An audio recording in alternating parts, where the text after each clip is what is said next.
Messieurs, dames, je vous souhaite la plus cordiale des bienvenues à cette capsule d'introduction aux couleurs. On va parler principalement des couleurs chaudes et des couleurs froides, mais avant, plongeons dans le monde fascinant de la couleur. Pour le travail d'aujourd'hui, tu auras besoin de n'importe quel matériel te permettant de pouvoir appliquer de la couleur. Donc, que ce soit de la peinture acrylique, que ce soit de la gouache, de la peinture à l'huile, de l'aquarelle, du crayon de bois, du marqueur de couleur, n'importe quel matériel te permettant de pouvoir appliquer la couleur. Ce projet-là pourra se faire avec n'importe quel de ces matériaux-là. Tout d'abord, il y a les couleurs primaires. D'abord, posons-nous la question, qu'est-ce qu'une couleur primaire? Eh bien, une couleur primaire, c'est tout simplement une couleur qui ne peut pas être obtenue par le mélange d'autres couleurs. C'est donc les trois couleurs avec lesquelles on pourra réaliser toute la gamme des couleurs. On a donc le magenta, qui est une espèce de rouge un peu rosé, le bleu cyan et le jaune primaire, qui constituent les trois couleurs primaires. De ces trois couleurs primaires-là, si on les mélange à parts égales, nous obtiendrons les couleurs secondaires. Donc le bleu cyan, par exemple, que l'on mélangerait avec le jaune, nous donnera bien sûr le vert. Le magenta mélangé au cyan nous donnera le violet. Et finalement, le magenta et le jaune nous donneront la couleur orange. En mélangeant à parts égales une couleur secondaire et une couleur primaire ensemble, nous obtiendrons ce que l'on appelle une couleur tertiaire. On a le rouge orangé, que l'on pourrait appeler également vermillon, le jaune orangé, que l'on appelle également safran, le vert clair, qu'on pourrait également appeler vert pomme, le turquoise, qu'en France ils appellent caraïbe, l'indigo, cette fameuse dernière couleur de l'arc-en-ciel, et le pourpre, que l'on appelle également généralement le rouge vin.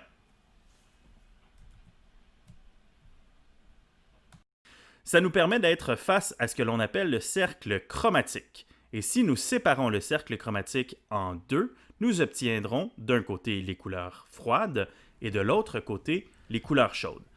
Les couleurs froides, ce qu'il faut savoir, c'est que ce sont toutes les couleurs composées avec une part majoritaire de bleu, tandis que les couleurs chaudes, ce sont les couleurs qui sont composées avec une part majoritaire de jaune ou encore de magenta.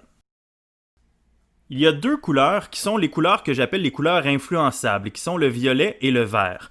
La raison pour laquelle je les appelle les couleurs influençables, c'est qu'elles sont composées à parts égales entre une couleur chaude et une couleur froide. Si on prend par exemple le vert va se mêler avec les couleurs qui sont majoritaires autour de lui, dans la mesure où, si on prend comme exemple le vert employé par Claude Monet dans le tableau des nymphées qu'on a juste ici, le vert qui est mêlé avec des couleurs froides devient automatiquement une couleur froide lui-même. Si toutefois on fait exactement le même exercice, mais avec un autre tableau de Monet, qui est le bateau studio, là il est dans un paysage d'automne avec des couleurs très chaudes, à ce moment-là, l'utilisation du vert devient un vert chaud. Au niveau de la perception de l'œil, c'est bien intéressant ce que l'œil est capable de faire parce qu'il a tendance à pouvoir donner un effet de perspective à la couleur. Par exemple, un point rouge placé sur un fond bleu, donc le point rouge bien sûr qui est chaud placé sur un fond bleu, le point rouge va avoir l'air de ressortir. À l'inverse, si on prend un fond qui est chaud, donc comme le fond rouge, avec un point bleu, à l'inverse de ressortir, on va avoir l'impression que le point bleu fait davantage l'office d'un trou, comme si c'était plus profond. Donc la couleur froide vient se loger derrière la couleur chaude. Ça va être bien important pour plusieurs artistes qui vont jouer beaucoup avec l'effet de perspective de cette façon-là.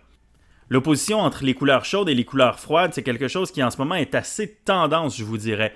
On a juste à regarder les affiches de cinéma des films les plus importants qui sont sortis au cours des dernières années. On dirait qu'ils ont à peu près tous le même graphiste. C'est une opposition qui est souvent très forte entre les couleurs chaudes et les couleurs froides. Mais c'est pas quelque chose de récent dans l'histoire d'utiliser cette opposition-là. On a juste à reculer un petit peu dans l'histoire de l'art pour regarder les tableaux, par exemple, de Vincent van Gogh, ou encore des tableaux de Claude Monet, ou même un peu plus récemment de Léonid Afremov, pour voir que l'opposition des couleurs chaudes et froides est très présente.